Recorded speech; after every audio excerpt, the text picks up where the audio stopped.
Hi friends, कैसे हैं आप लोग। उम्मीद कर रहे हैं कि आप लोगों की पढ़ाई अच्छी चल रही होगी। जैसा कि आप लोग लगातार डिमांड कर रहे थे कि आप लोगों को प्रीवियस ईयर के क्वेश्चन पेपर कराए जाएं एनटीपीसी और ग्रुप डी के, तो वैसे ही हम लोग वीडियोस लेकर के आ रहे हैं जिसमें हम लोग प्रीवियस ईयर के एनटीपीसी और ग्रुप डी के क्वेश्चन पेपर को सॉल्व कर रहे हैं। तो ऐसे ही वीडियोज़ को लगातार देखने के लिए चैनल को सब्सक्राइब कर लीजिए। और मैथ्स के प्रीवियस ईयर चाहे एनटीपीसी के हो चाहे ग्रुप डी के, या फिर मैथ्स को टॉपिक वाइज पढ़ना हो या रीजनिंग पढ़ना हो या जीके जीएस पढ़ना हो, तो आप एक बार हमारा प्लेलिस्ट चेक कर सकते हैं। आइए वीडियो को शुरू करते हैं। हाय फ्रेंड्स, कैसे हैं आप लोग। मैं उम्मीद कर रहा हूँ कि आप सब लोग एकदम बढ़िया होंगे। आज हम लोग जो पेपर सॉल्व करने जा रहे हैं, ये पेपर है 3 अप्रैल 2016 के थर्ड शिफ्ट का। इस शिफ्ट में जितने भी मैथ्स के क्वेश्चन आए उसको एक एक करके सॉल्व करेंगे। हम शुरुआत करते हैं पहले क्वेश्चन से। इस क्वेश्चन में दिया गया है, गुणनफल पूछ रहा है हमसे 5.76 गुणे के 7.2 का गुणा कर लेते हैं हम लोग। 576 में 72 का 2 छक्का 12 के 2 हाथ में लगाए, 2 7 14 1 15 के 5 हाथ में लगाए, 2 5 10 1 11 7 का गुणा कर ले, 7 छक्का 42 के 2 हाथ में लगा 4 7 7 49 4 53 के 3 हाथ में लगा 5 7 5 35 और 35 5 हो जाएगा आपका 40 2 7 4 1 4 3 अंक पे आपका दशमलव हो जाएगा। तो ये आपका आंसर हो जाएगा 41.472। ठीक है, अगले सवाल की ओर बढ़ते हैं। इस क्वेश्चन में दिया गया कि एक रेलगाड़ी 240 किलोमीटर प्रति घंटा की स्थिर गति से 1 किलोमीटर चलती है, अगला 1 किलोमीटर 80 किलोमीटर प्रति घंटा की गति से चलती है, तो रेलगाड़ी की औसत गति कितनी होगी। तो हमने आपको बताया कि पूरा जो दूरी होगा वो और जितना पूरा लगा हुआ समय है, अगर उन दोनों से हम भाग दे देंगे तो हमारा औसत गति निकल के आ जाएगा। तो 2 किलोमीटर टोटल दूरी हो गई, 1 किलोमीटर फिर 1 किलोमीटर, और जो स्पीड होगी उनकी वो कितना हो गया, 1/240 प्लस 1/80। इस 1/80 को हम लोग 3/240 भी लिख सकते हैं। 3 का ऊपर नीचे गुणा कर दिया हम लोग 2 के, अब ये आप जान रहे हैं कि कितना हो जाएगा 240। अगर हम ये ले लें तो 3 1 4, 4 से इसको काट दीजिएगा 60 हो जाएगा। 1/60 ऊपर पलट देंगे तो 120 किलोमीटर प्रति घंटा इनकी औसत गति हो जाएगी। अगले क्वेश्चन की ओर बढ़ते हैं। रुकना नहीं है, एकदम जल्दी जल्दी करते जाना है, ठीक है, क्योंकि समय आपके पास भी कम है, समय मेरे पास भी कम है। दिया है कि 2 समरूप त्रिभुज हैं, यदि उनके ऊंचाई माने h1 h2 लिख लेते हैं हम लोग। दिया 3:8 है, तो उनके क्षेत्रफल का अनुपात, तो आप जानते हैं कि ये वर्गों के अनुपात में परिवर्तित हो जाएगा। अगर किसी भुजा का भी दिया होता अनुपात माने संबंधित भुजा का अनुपात, तब भी हम उनके वर्गों का ही अनुपात लेते हैं, तो ये हो जाएगा 9:64। ठीक है, तो ये आपका आंसर हो जाएगा।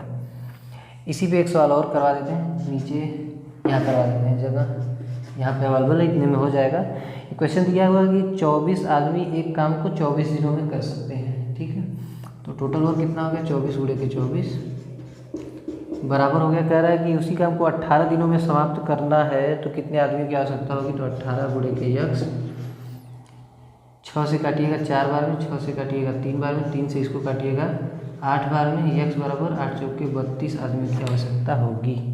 ठीक है, पूछता कितने और आदमी की आवश्यकता होती है, तो आप कहते 24 पहले लगे थे, 8 और चाहिए। तो इस तरीके से सवाल घुमा फिरा के पूछ सकता है। मुझे नहीं लगता कि अगर वैसा कुछ पूछता है तो आपको दिक्कत होगी। अब इस क्वेश्चन को देखते हैं। इस क्वेश्चन में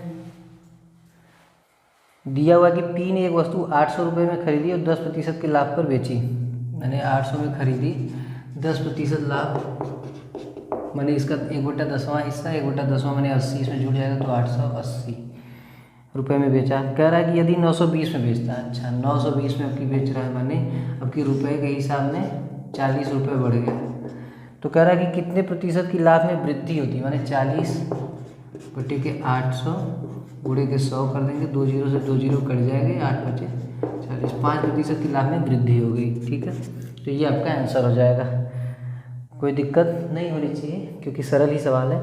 अगला क्वेश्चन पूछ रहा है कि 1200 रुपये में एक निश्चित ब्याज दर से निवेश करने पर 3 वर्ष के अंत में 1400 रुपये प्राप्त हुए। अच्छा, 1200 से 3 साल में 1400 प्राप्त हुए, माने 200 रुपये ब्याज। ठीक है, कह रहा है कि अगर 150 रुपये निवेश करें 6 साल में कितने रुपए प्राप्त होंगे। अच्छा, हम देख रहे हैं कि 1200 का 1/6वां हिस्सा बढ़ रहा है 3 साल में, तो हम इसका भी अगर 1/6वां बढ़ाएंगे तो 3 साल में कितना बढ़ेगा, तो आप कहेंगे कि 6वां हिस्सा माने 25 बढ़ जाएगा। हमको पूछ रहा है कितने में, 6 साल में। 6 साल में कितना बढ़ेगा, तो इधर का गुना कर देंगे तो 50 बढ़ेगा। 50 150 में ऐड हो जाएगा तो 6 साल में ये कितना हो जाएगा, 200 रुपये। इसमें R1 R2 निकालने की आवश्यकता नहीं है, उतना आप करेंगे आपका ज़्यादा समय जाएगा, सीधा ऐसे आप लगा दें। ठीक है, अगले क्वेश्चन की ओर बढ़ें। इस क्वेश्चन में दिया हुआ है कि एक 10 मीटर लंबी सीढ़ी एक खड़ी दीवार पर टिकी है। 10 मीटर की सीढ़ी है, खड़ी दीवार, ये ऐसे कर लिए हम लोग, टिका दिए, ये 10 मीटर है। कह रहा है 30 डिग्री का कोण बनाती है। ये जो कोण है 30 अंश का है, ज़मीन के साथ 30 डिग्री का कोण है, तो ये ज़मीन के है हमारा, ज़मीन से 30 अंश का कोण बना लिए हम लोग। पूछ रहा है सीढ़ी दीवार की ऊंचाई कितनी तक पहुंचेगी। अच्छा, ये h, हम अगर h बटे के 30 कर लें तो h हमारा हो गया लंब बटे के कर्ण माने साइन 30 अंश, सॉरी ये तो 10 है ना, लंब बटे के कर्ण तो साइन 30 अंश, तो h बराबर 10 गुणे के साइन 30 का मान 1 बटे 2 माने 5 मीटर आंसर हो जाएगा। कोई दिक्कत नहीं होनी चाहिए। अगली सवालों की तरफ बढ़ते हैं। सवाल काफ़ी छोटे और आसान लग रहे हैं इस शिफ्ट में, आप प्रैक्टिस करने के दौरान देखेंगे भी, बाकी हमारे साथ चल रहे हैं तो यहाँ भी देख लेंगे। अगला क्वेश्चन है आयत की लंबाई उसकी चौड़ाई की 6 गुनी है। अच्छा, मान लेते हैं कि चौड़ाई x है तो लंबाई 6x हो जाएगी। कह रहा है कि यदि आयत का परिमाप 56 है, परिमाप क्या होता है भाई, इसमें इसको जोड़ के 2 का गुणा कर दें, माने 6 1 7 7 गुना के 14x का मान दिया हुआ है 56, तो x का मान कितना हो गया, आप कहेंगे कि 4। ठीक है, 14 चौके 56 होता है। आयत का क्षेत्रफल पूछ रहा है। क्षेत्रफल क्या होता है, लंबाई गुणे चौड़ाई, माने इन दोनों का गुणा करेंगे तो 6x² हो जाएगा। 6 गुणे के 16, x का मान 4 है, 4 चौके 16, 16 गुणे 6 तो ये कितना हो जाएगा, 16 छक्का 96। यूनिट जो है सेंटीमीटर है तो सेंटीमीटर स्क्वायर हो जाएगा। अगले क्वेश्चन की ओर बढ़े हम लोग। इसमें दिया गया कि 1600 को 3 भागों में इस प्रकार विभाजित कीजिए कि पहले भाग का 7वां दूसरे भाग के 5वें और तीसरे भाग के चौथाई के बराबर है। तो पहले भाग का 7वां बराबर है काहे के, दूसरे भाग के 5वें, तीसरे भाग के चौथाई के बराबर है। इसका मान लेते हैं कि, तो पहला बराबर क्या हो जाएगा 7 के, दूसरा बराबर क्या हो जाएगा, आप कहेंगे कि 5 के, तीसरा बराबर कितना हो जाएगा, तो आप कहेंगे कि 4 के। तीनों को अगर हम जोड़ दें, माने फर्स्ट सेकेंड और थर्ड को जोड़ दें तो कितना आना चाहिए था, आपका जवाब होगा 1600। अब 7 5 12 4 16, के का मान कितना है 1600 है, तो के का मान 100 हो जाएगा। अब हमको पहले दूसरे तीसरे की मान पूछ रहा है, तो पहला का मान है 7 के, तो ये हो जाएगा आपका 700, दूसरे का मान 5 के है तो 500, तीसरे का मान 4 के है तो 400 हो जाएगा। ठीक है, तो ये आपका आंसर हो जाएगा। मुझे नहीं लगता कि ये काफ़ी कठिन होगा, समझने में कोई दिक्कत होनी चाहिए इसमें। अगले क्वेश्चन की ओर बढ़ते हैं। इस क्वेश्चन में दिया गया है कि 0.16 पूरे 0.16 भागे, ये ब्रैकेट में है, भागे दिया हुआ है 0.8। ठीक है, तो गुणा कर लेते हैं हम लोग, इसको ऐसे लिख लें 16 गुणे के 16, सॉरी बटे के 0.8, 8 से इसको काट दीजिएगा 2 बार में, 16 दूना के 32, लेकिन ये ऊपर कितने अंक पे 0.4, एक दशमलव से नीचे कट जाएगा, 3 अंक पे दशमलव लगना चाहिए था, तो एक 0 इसमें डाल के लगा दीजिएगा, आपका आंसर हो जाएगा। ठीक है, एक 8 से काटेंगे आप 2 बार में, 16 में 2 का गुणा करेंगे 32, पर हमको ये पता है कि 0.3 अंक पे लगना चाहिए था, क्योंकि 2 2 4 और फिर एक दशमलव नीचे से कट जाएगा, अंक के लिए बता रहा हूँ, तो 3 अंक पे दशमलव लगना चाहिए था, तो ये एक 0 हमको डालना पड़ेगा। ठीक है, अगले क्वेश्चन को देखते हैं। इसमें दिया गया है कि यदि 3 संख्याएं 2 संबंधी 5 संबंधी 7 के अनुपात में है और उनका योगफल 280 का आधा है, माने हम मान लें कि संख्याएं 2x धन 5x धन 7x है और इनका योग 280 का आधा दिया हुआ, 280 का आधा माने 140 हो जाएगा है। तो पूछ रहा है तीनों में सबसे छोटी संख्या का वर्ग कितना है। अच्छा, हम निकाल लें कि 5 2 7 7 14x हो गया, 14x का मान 140 है, तो x का मान कितना हो गया 10। सबसे छोटी संख्या 2x होगी, तो 2x का मान कितना हो गया 20, इसका स्क्वायर पूछ रहा है तो वो हो जाएगा 400। ठीक है, ये आपका आंसर होगा।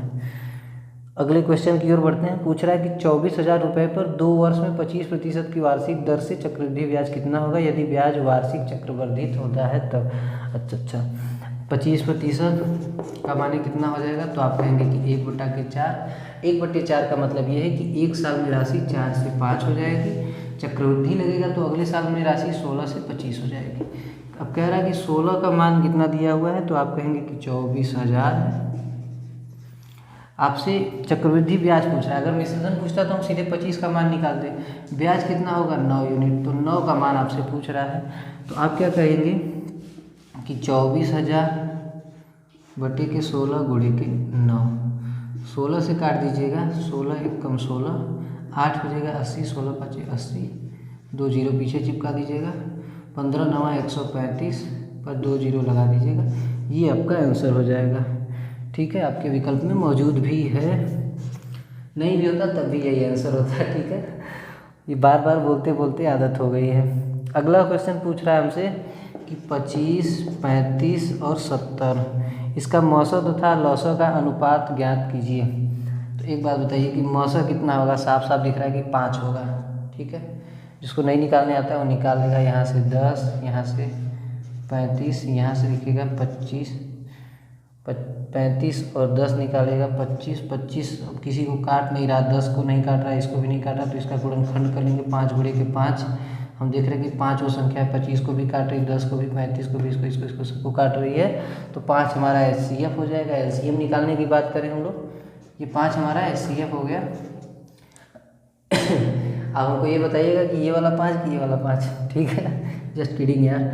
और LCM लेंगे आप तो 35 और 70 का LCM तो 70 हो जाएगा, 70 और 25 का निकालेंगे तो कितना हो जाएगा, 7 बचे 35, 350 हो जाएगा आपका LCM, है ना। आपसे किसका किसका रेशियो पूछ रहा है, पूछ रहा है कि मौसा और लौसा का, माने 5 बटे के 350 का मान पूछ रहा है आपसे, 1 बटे के 70 हो जाएगा। आपके ऑप्शन में अवेलेबल है और यही आपका आंसर होगा। ठीक है, अगले सवालों की तरफ बढ़ते हैं। अगला जो क्वेश्चन है वो दिया हुआ है 5x धन 7y बराबर 19। आगे दिया हुआ कि 7x धन 5y बराबर 17 में x का मान क्या है। अब लगा देते हम लोग, 7 का गुणा ऊपर कर दें तो आप कहेंगे 7 5 35 x प्लस 7 7 49 y, सॉरी किसका मान पूछ रहा है, x का, तो x का हमको बराबर करना चाहिए था, 5 का गुणा ऊपर कर लेते हैं। ठीक है, 5 का गुणा अगर आप करेंगे तो 5 5 25x प्लस 35y बराबर 95, और नीचे हम लोग 7 का गुणा कर ले तो आप कह सकते हैं इसको 7 7 49x प्लस 35y बराबर 17 7 10 7 70, 7 7 49, 17 7 119, घटा दीजिएगा, माइनस माइनस माइनस, ये कट जाएगा, ये माइनस का 24x और ये कितना आ जाएगा, तो आप कहेंगे कि माइनस का 24, तो x का मान 1 आ गया, माइनस से माइनस कट जाएगा, x का मान 1 आ जाएगा और आपके विकल्प में उपलब्ध है, यही आपका आंसर होगा। ठीक है, आगे पूछ रहा है बहुलक। बहुत सारी संख्याएं दी हुई हैं, मुझे जल्दी जल्दी देख लेता हूँ। 12 14 15 16 15 14, 2 बार 14 हो गया, 2 बार 15 13 13 15 3 बार आया है, 15 आपका आंसर होगा। अगर ये गलत है तो आप चेक करके कमेंट करके बताइएगा, मुझे तो अभी जल्दी जल्दी गिनने में 15 ही लग रहा है। आगे कह रहा है 15 13 16 19 21 लिख लेते हैं, इसका माध्यिका पूछ रहा है 15 13 16 19 21 29 तथा 10 है। आरोही क्रम में लिख लेते हैं हम लोग 10 13 15 16 19 21 और 29। माध्यिका पूछ रहा है 1 2 3 4 5 6 7 है, तो ये वाली संख्या हमारी माध्यिका हो जाएगी बीच वाली। ठीक है, अगले क्वेश्चन को देखते हैं। इसमें दिया हुआ है एक बेलन का व्यास 6 सेमी तथा उसमें 10 सेमी ऊंचाई तक पानी भरा हुआ है। अच्छा, कोई बेलन है,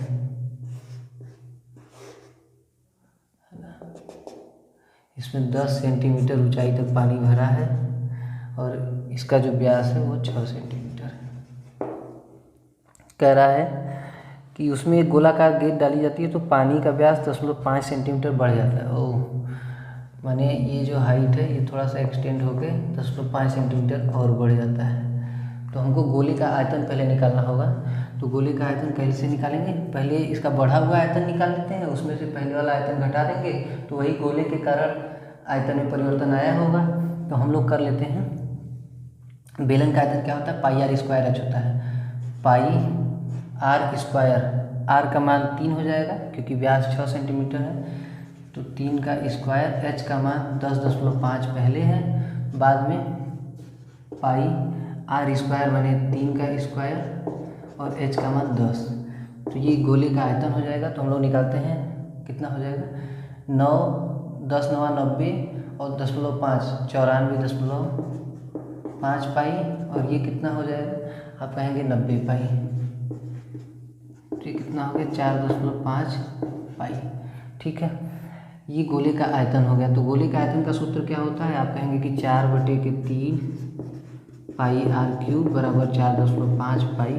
पाई से पाई काट देंगे, आर क्यूब बराबर 4.5 है, इसको 45/10 में लिख रहा हूँ। ठीक है, 45/10 लिख दे रहा हूँ, और इसको ऊपर ले जाएंगे 3, नीचे आ जाएगा 4। ठीक है, 5 से काट दीजिएगा, 5 9 45, 5 गुना के 10, ऊपर आ गया 9 3 27/8। तो आर का मान कितना आ जाएगा, तो आप कहेंगे कि 3/2 का क्यूब था ये आर क्यूब बराबर, इसका तुलना करेंगे तो आर बराबर 3/2 आ जाएगा। देख लेते हैं व्यास पूछ रहा है क्या, हाँ गेंद का व्यास पूछ रहा है, तो माने 2r का वैल्यू 3 सेंटीमीटर आ जाएगा। यही आपका आंसर होगा। देखिए एक बार क्वेश्चन थोड़ा सा ट्रिकी था, बहुत ज़्यादा तो नहीं पर थोड़ा सा ट्रिकी था, तो समझने का प्रयास करिएगा। जो लेवल में बढ़ा हुआ होगा वो किस कारण से हुआ होगा, वो गेंद के आयतन के कारण हुआ होगा। तो पहले हमने आयतन निकाला तो इतना आया, बाद में आयतन निकाला, जो बाद वाला आयतन था बढ़ा हुआ स्तर के कारण, तो वो आयतन इतना था, पहले वाला आयतन इतना था, दोनों को हमने घटा लिया तो हमको पता लग गया कि ये गोले का आयतन था। वहाँ से हमने त्रिज्या निकाल लिया और त्रिज्या में दूना का गुणा कर दिया तो व्यास निकल के आ गया। यही हमसे पूछा जा रहा था। ठीक है, बहुत ज़्यादा ट्रिकी नहीं है, थोड़ा सा ट्रिकी है, क्योंकि ऐसे सवाल इस सेट में नहीं देखने को मिल रहे थे मुझे। अगले क्वेश्चन की ओर बढ़ते हैं। पूछ रहा है, एक नाव धारा की विपरीत दिशा में शहर P से Q की ओर जाती है तथा धारा की दिशा में शहर Q से शहर P की ओर वापस आती है। यदि स्थिर जल में नाव की गति 35 किलोमीटर प्रति घंटा तथा धारा की गति 5 किलोमीटर प्रति घंटा है, तो पूरी यात्रा में नाव की औसत गति कितनी है। 35 आ जाएगा आंसर मेरे विचार में। देखिए धारा की दिशा में कितना हो जाएगा, तो आप कहेंगे 35 में 5 जुड़ जाएगा 40 किलोमीटर प्रति घंटा। धारा की विपरीत दिशा में आप कहेंगे कि 35 में से 5 घट जाएगा, क्योंकि अब धारा की जो गति है वो फ्रिक्शन की तरीके से काम करेगा, तो 30 किलोमीटर प्रति घंटा। अब मैंने बताया दोनों को जोड़ के बटे 2 कर देना है, तो 40 30 + 70 में 2 का भाग दे देंगे तो 35 किलोमीटर प्रति घंटा आ जाएगा। ये आपका औसत गति आ जाएगा। मैंने कुछ लिखा नहीं है, लेकिन आपको समझाने का प्रयास किया हुआ है। दिक्कत होगी तो कमेंट करके फिर से मुझे बताइएगा। आगे पूछ रहा है, एक त्रिभुज का परिमाप 100 है यदि इसकी 2 भुजाएं बराबर है, माने 2 भुजाएं यक्स धन तीसरी के बारे में देखते हैं क्या दिया है। कह रहा है बराबर है, तीसरी भुजा बराबर भुजाओं से 10 अधिक है, माने इसका मान यक्स धन 10 है, और तीनों का जो योग है वो 100 है। तो कह रहा है तीसरी भुजा की लंबाई कितनी, माने यक्स धन 10 का मान पूछा है। तो 3x बराबर कितना हो जाएगा, 10 उधर घटा देंगे, 90, यक्स का मान आ गया 30, तो यक्स धन 10 का मान कितना आ जाएगा, आपका जवाब हो जाएगा 40। यही आपका आंसर होगा। कोई दिक्कत नहीं, आपके ऑप्शन में देख लीजिएगा, अवेलेबल होना चाहिए। ए एक काम को 10 दिनों में कर सकता है, बी उसी काम को 20 दिनों में कर सकता है। ए 10 दिन, बी 20 दिन। कह रहा है सी की मदद से वे उसी काम को 5 दिनों में कर सकते हैं, माने ए प्लस बी प्लस सी 5 दिनों में। सी अकेला उसी काम को कितने दिनों में कर सकता है, ऐसा हमसे पूछा जा रहा है। एलसीएम ले लेंगे आप तो 20 आ जाएगा। ये एक दिन में 2 काम कर रहा है, ये एक दिन में 1 काम कर रहा है, ये तीनों मिलके एक दिन में 4 काम कर रहे हैं। तो सी कितना काम कर रहा है, 2, 1 3 ऑलरेडी ए और बी मिलके कर रहे हैं, तो सी भी एक दिन में 1 काम कर रहा है। अगर एक दिन में 1 काम कर रहा है तो 20 काम कितने दिनों में करेगा, तो आप कहेंगे कि 20 दिन में। ठीक है, कोई दिक्कत मुझे नहीं लगता कि होनी चाहिए। ये क्वेश्चन एकदम मोबाइल घुमाना पड़ेगा, देख लेते हैं। दिया हुआ है कि 2 अंकों की एक संख्या के अंकों का योग 11 है, माने जो यक्स धन वाई है उसका मान 11 है। संख्या मान लेते हैं कि 10x धन वाई है। तो ये संख्या जैसे मान लीजिए 27 है अगर, तो कह रहा है कि 2 और 7 जोड़ने पर जैसे यहाँ 9 दे रहे हैं तो वो उस संख्या में 11 दे रहे हैं। हालांकि संख्या क्या होगी 2 गुणा 10 धन 7 ऐसे करके। अब कह रहा है कि अगर संख्या बदल दी जाए तो 27 कम हो जाती है। माने संख्या को अगर हम बदल दें, माने y को इधर कर दें तो 10y धन x कर दें तो ये पहले से 27 कम हो जाती है। तो अगर हम इसको घटाएंगे तो ये 27 आ रहा है। इसको अगर आप सॉल्व करेंगे तो आप पाएंगे कि 9x ऋण y, यहाँ से 9x बचेगा, यहाँ से ऋण 9y बचेगा, तो बराबर 27 है। तो x ऋण y बराबर कितना आ जाएगा, आप कहेंगे कि 3। यहाँ पे रख दीजिए x ऋण y बराबर 3 आ गया। जोड़ दीजिएगा 2x बराबर 14, x का मान कितना आ गया 7, तो y का मान कितना आ जाएगा 4 आ जाएगा।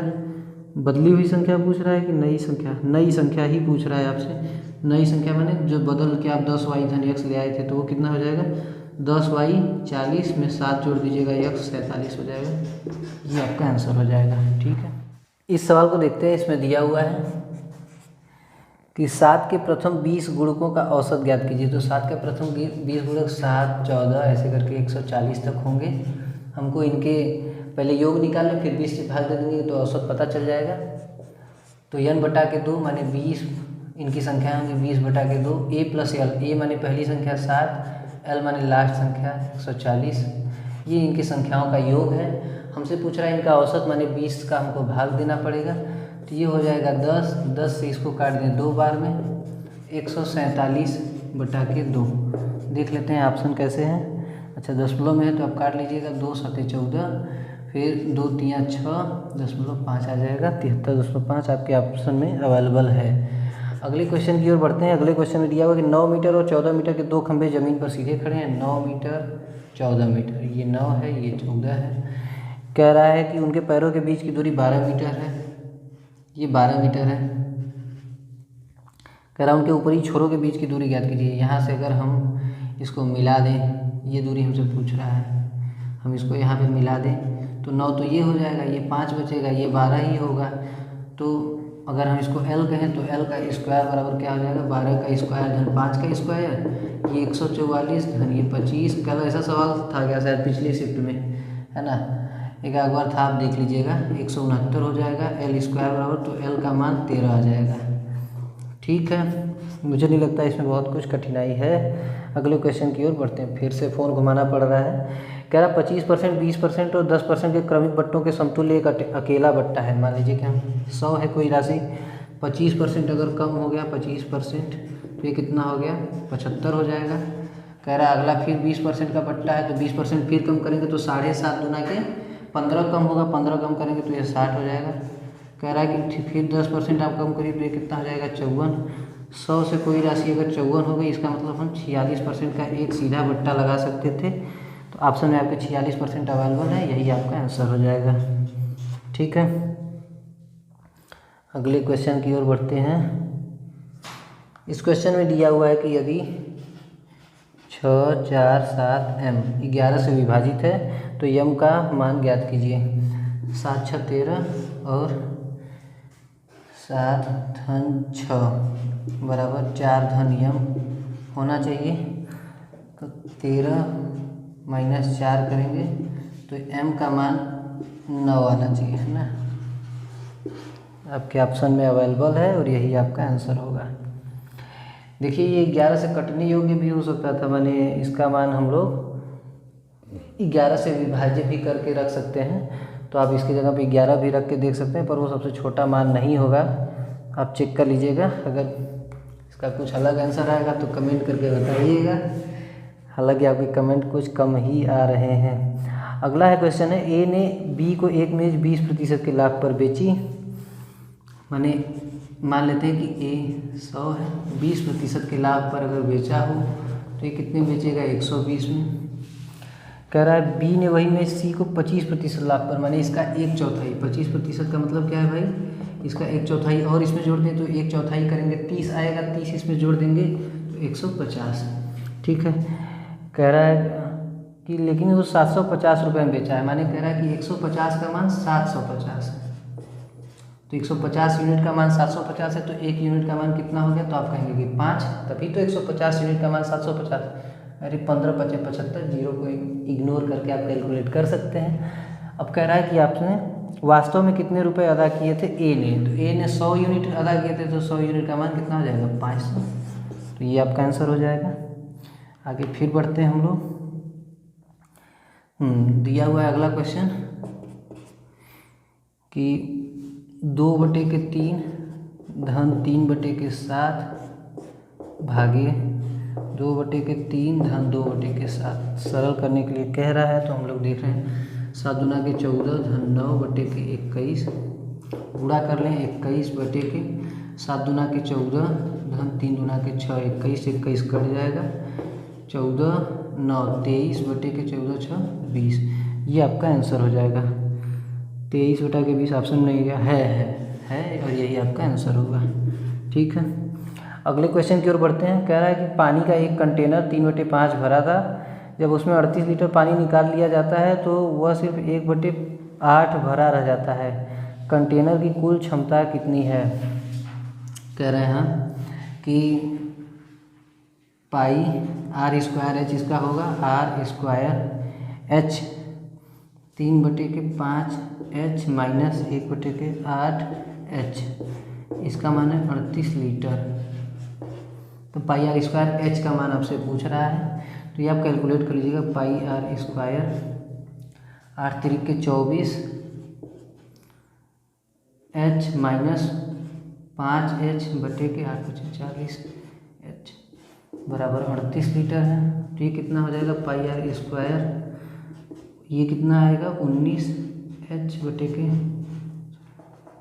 40 बराबर 38, 19 से काट दीजिएगा 2, पाई r² h बराबर 40 दूना के 80 लीटर, इसकी पूरी क्षमता होगी।